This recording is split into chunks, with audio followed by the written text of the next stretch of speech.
Bonjour chers étudiants, aujourd'hui je vais commencer le troisième chapitre de biochimie structurale qui concerne la structure et les propriétés des aminoacides, des peptides et des protéines.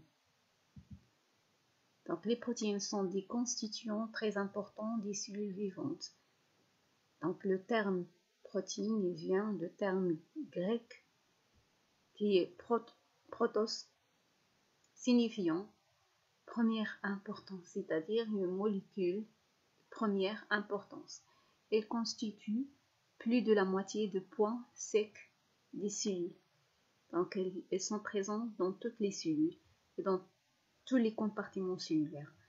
Les protéines, il assurent plusieurs rôles, à savoir donc, la structure. Donc, il y a des protéines de structure, les protéines de transport membranaire, les protéines de transport des molécules dans le sang, donc les protéines qui interviennent dans le métabolisme comme les enzymes, les protéines de régulation biologique, donc ce sont les hormones, les protéines de défense immunitaire comme les anticorps, les protéines qui interviennent dans l'expression de l'information génétique.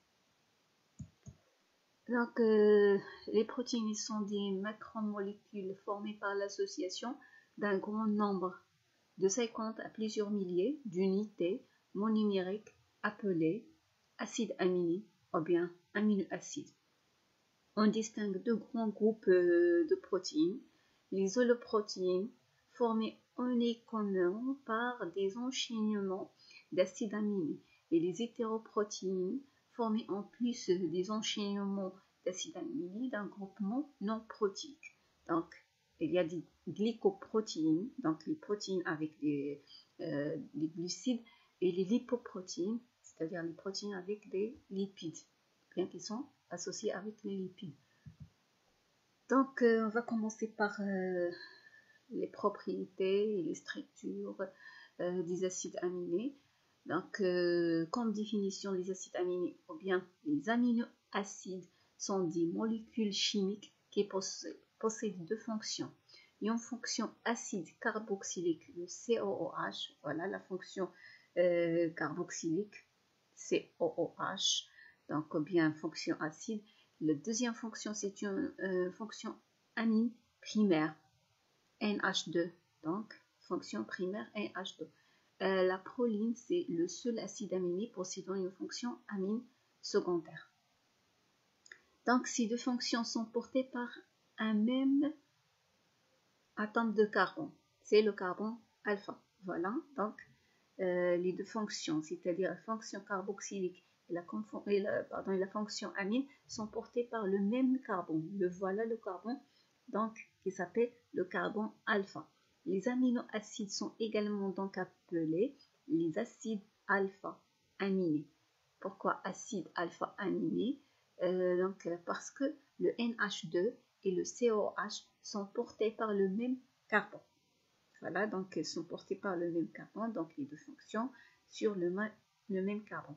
Donc ici vous avez le R, donc c'est le radical, c'est la chaîne latérale qui est une chaîne variable. Donc les aminoacides se distinguent par la nature de la chaîne latérale. Donc la différence entre les acides aminés se trouve, ou bien on peut la distinguer, ou bien les distinguer par la nature de la chaîne latérale, c'est-à-dire le R. Le R est différent d'un acide aminé à un autre. R étant une chaîne latérale pouvant en emporter les groupements fonctionnels. Les carbones, donc les groupements fonctionnels, c'est-à-dire groupe alcool, phénol, etc. Les carbones de cette chaîne peuvent être en position alpha, bêta, gamma, delta, epsilon, etc.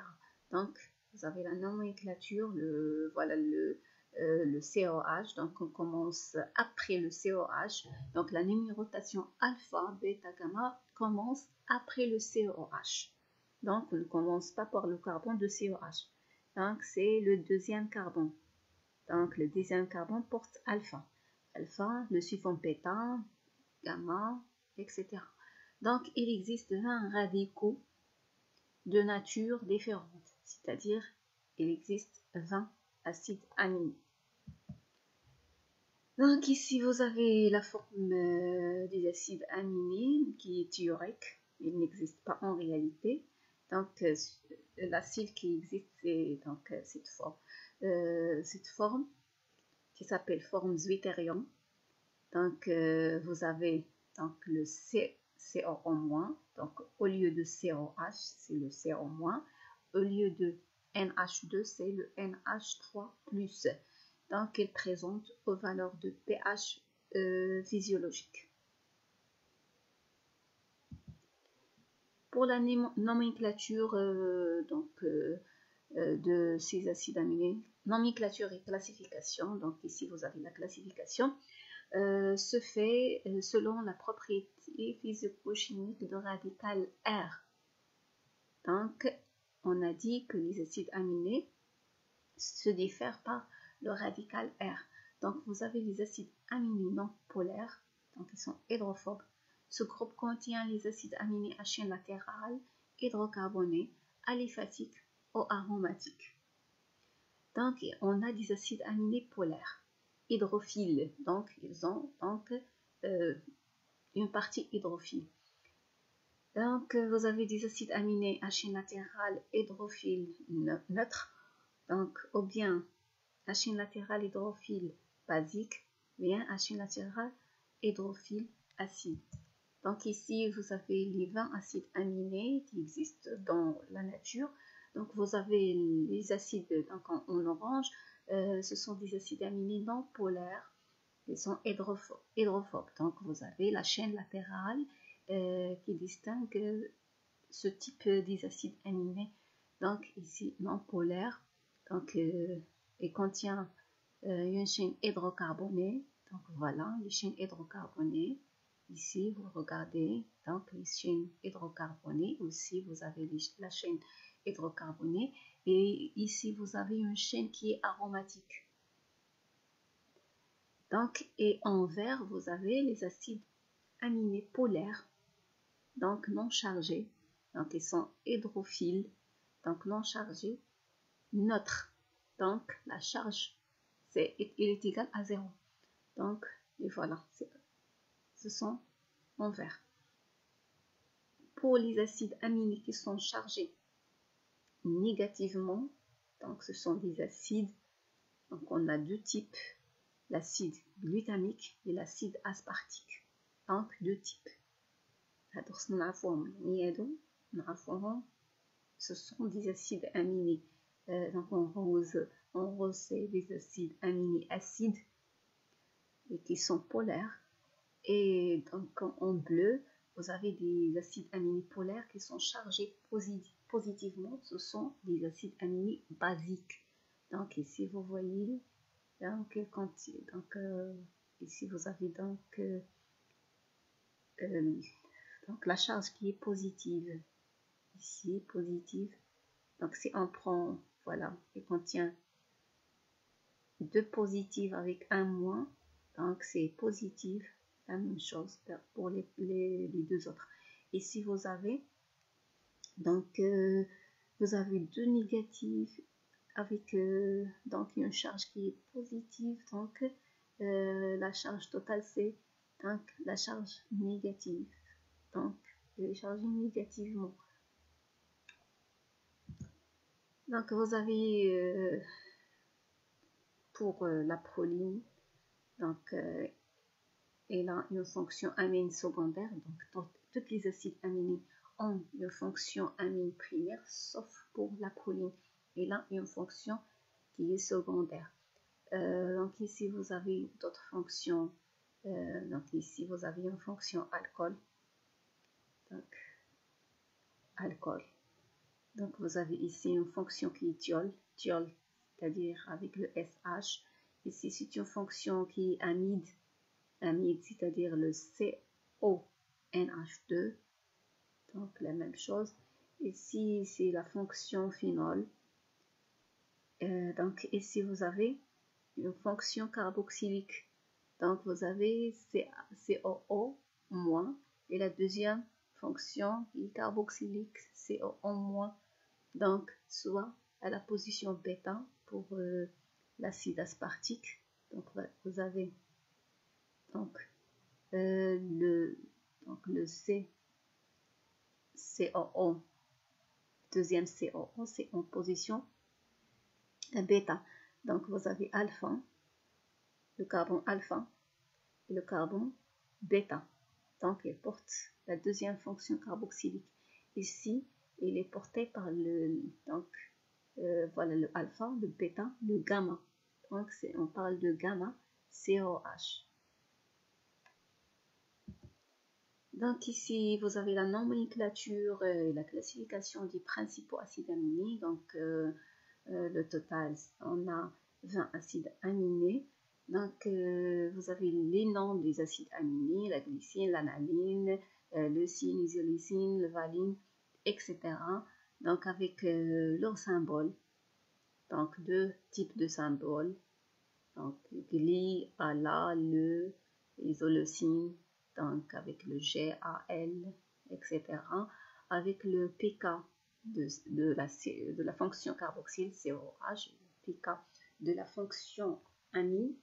Il y en a d'autres qui contiennent le pK de la fonction hydrocarbonée, ou bien la chaîne hydrocarbonée, le R. Donc, vous avez ici la polarité. La polarité, est-ce que les acides aminés sont polaires ou bien non, chargés ou non. Donc, vous avez donc, les types des acides aminés qu'on a vu précédemment. Donc, il y a des acides aminés polaires, apolaires, qui sont chargés positivement, qui sont neutres et qui sont chargés négativement. Donc, on passe aux propriétés physico-chimiques de ces acides aminés. Donc, la première propriété, c'est la solubilité. Donc, les acides aminés sont solubles dans l'eau. Donc, cependant, la solubilité est diminue avec l'augmentation du nombre de carbone dans le radical R. Il augmente avec la présence de groupements polaires sur le radical R et elle varie en fonction du pH et de la force ionique. Donc, pour la stéréochimie des acides aminés, à l'exception de la glycine, donc voilà la glycine, donc on va voir pourquoi. À l'exception de la glycine, tous les acides aminés présentent au moins un carbone asymétrique. C'est le carbone alpha qui porte 4 substituants différents. Pour la glycine, il ne porte pas les 4 substituants différents. Voilà, donc vous avez 2 H qui sont identiques.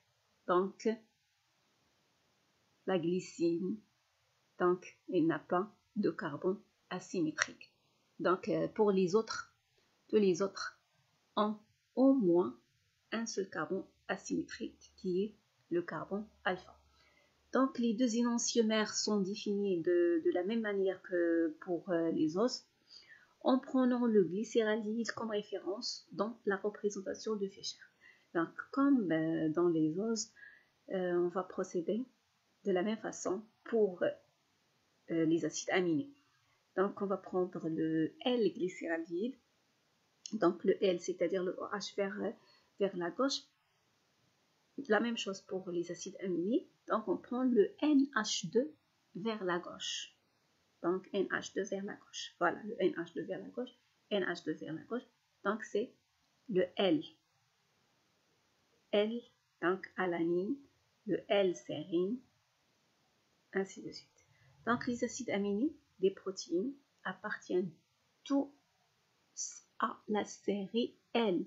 Donc, tous les acides aminés, il appartient à la série L.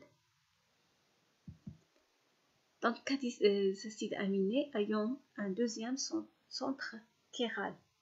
Donc, le carbone 3, donc le bêta, de la thréonine et de l'isoleucine, et aussi un centre chiral. Donc, vous avez ici un seul exemple de thréonine.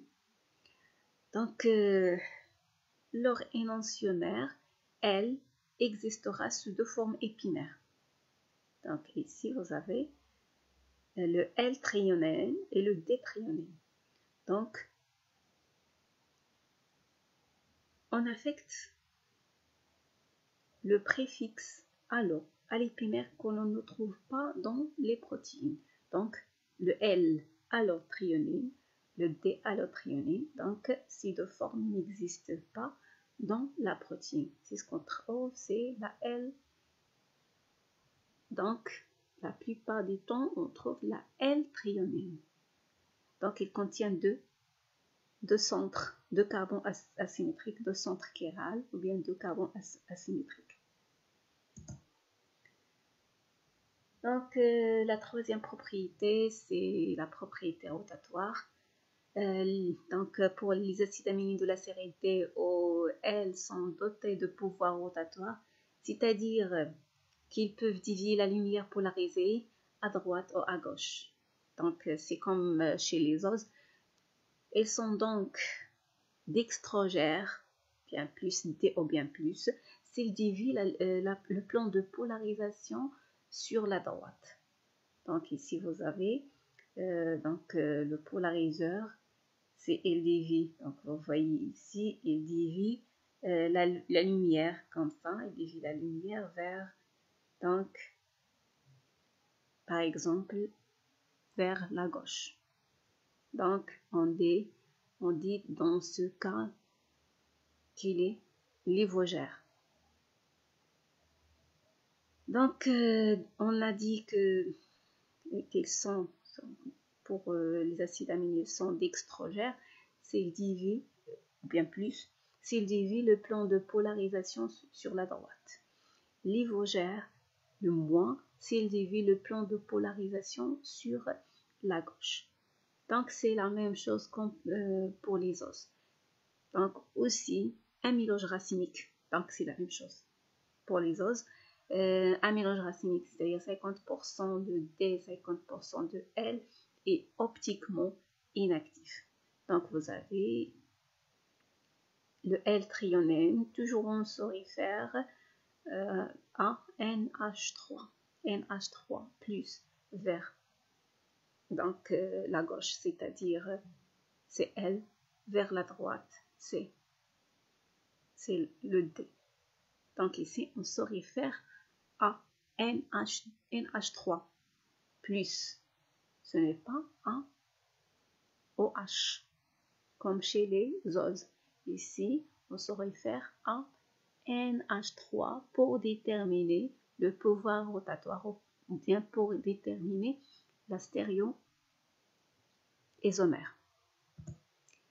Donc, on passe aux propriétés optiques. Pour déterminer la quantité absorbée, on a recours à l'étude de spectre d'absorption. Donc, on utilise la spectrophotométrie pour déterminer des propriétés optiques ou bien pour déterminer la densité optique ou bien également l'absorbance.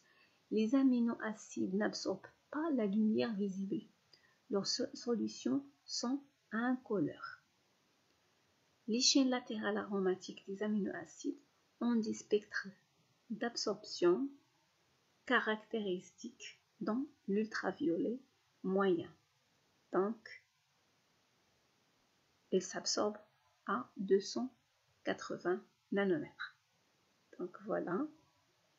Ici, on parle donc des acides aminés qui ont la chaîne latérale aromatique, comme par exemple la tyrosine et le tryptophane. Donc, ils s'absorbent, le maximum d'absorption existe à une longueur d'onde de 280 nanomètres.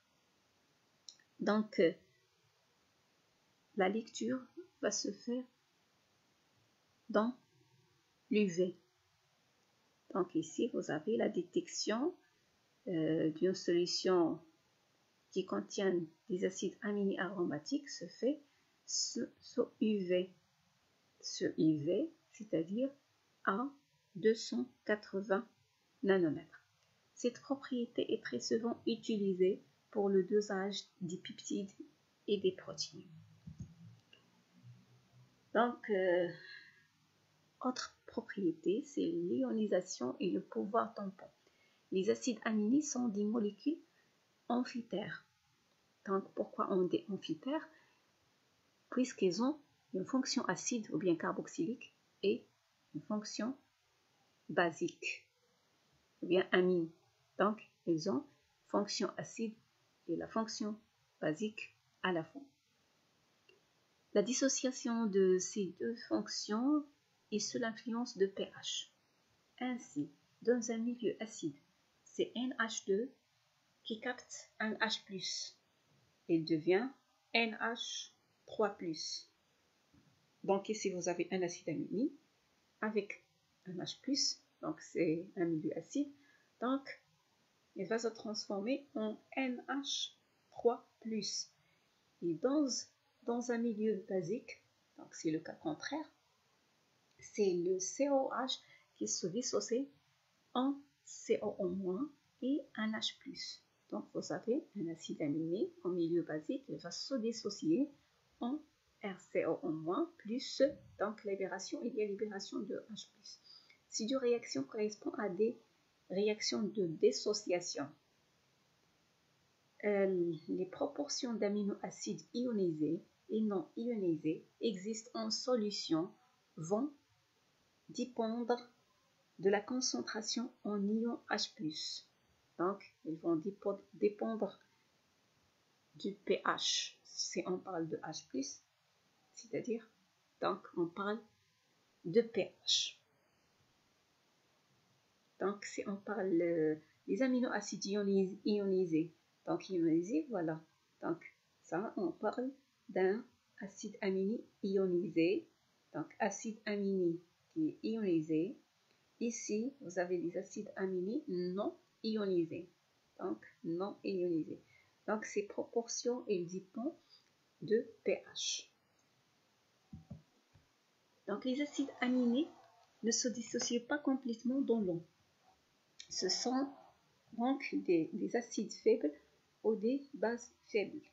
Donc, voilà la dissociation d'un acide aminé, donc le AH. Et il va donner le 1- plus H+. Donc, pour calculer la constante d'ionisation, qui est le Ka, donc Ka est égal à 1- fois H+, divisé par AH, la concentration, on parle toujours de la concentration. Faisons sortir le paramètre intéressant, c'est le H+. Donc H+ est égal, donc on va faire sortir le H+. Donc H+ est égal à K. Ka, donc fois AH divisé par 1. Donc on va faire intervenir le log. Log de H+, c'est le log de... Donc faisons les calculs. L'inverse, ou bien l'inverse, log de 1 divisé par H+, est égal à... Et on a le log de 1 sur H+, c'est le pH, est égal à pH. Et par analogie, le log de 1 divisé par le K1 est égal à pKa. Donc, nous avons le pH est égal à pKa plus le logarithme de l'accepteur de protons divisé par le donneur de protons. Donc ici, vous avez les variations des équilibres entre les formes ionisées en fonction de pH. Ici, vous avez les cations, c'est-à-dire le plus, donc A+. Vous avez l'acide aminé, c'est un acide aminé plus, c'est le cation. Donc vers la zone de pH qui est très acide, donc on a un pH qui est acide. Donc on va avoir des cations. Déjà, donc les plus, l'acide aminé, donc plus, dans un milieu qui est acide. Donc est-ce que c'est clair? J'espère bien. Donc ici vous avez un milieu qui est acide, on va avoir des acides aminés plus basiques. Donc ici vous avez un ion qui est dipolaire.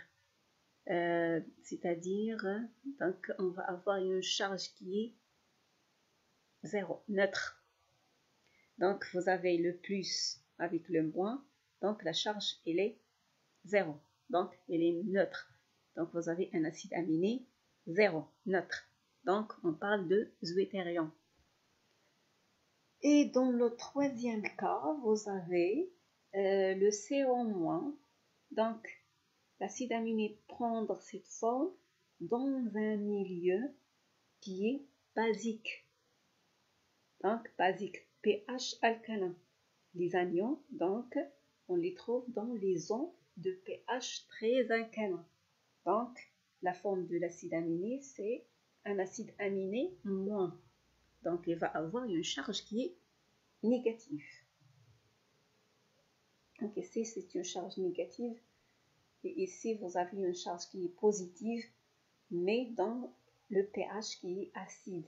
Et dans le pH, donc ici, le pH I, on parle de pH I, donc la charge, il est neutre, c'est égal à 0. Donc le pH qui est l'acide aminé possède une charge nette neutre, c'est la forme zwitterionique, donc c'est-à-dire la charge neutre, c'est 0. On parle de la forme zwitterionique. Et son point isoélectrique, on parle d'un pH I. Et le pH, comment on calcule le pH I? Le pH I, donc on le calcule en utilisant le pK de COH plus le pK de NH2 divisé par 2. Et on va avoir le pHI qui s'appelle donc le pH isoélectrique. Donc chaque acide aminé possède un pHI qui lui est propre. Des acides aminés basiques, leur pHI il est élevé. Par exemple, le pHI de la lysine il est égal à 9,8. Par contre, les acides aminés acides, leurs pHI sont bas, sont faibles.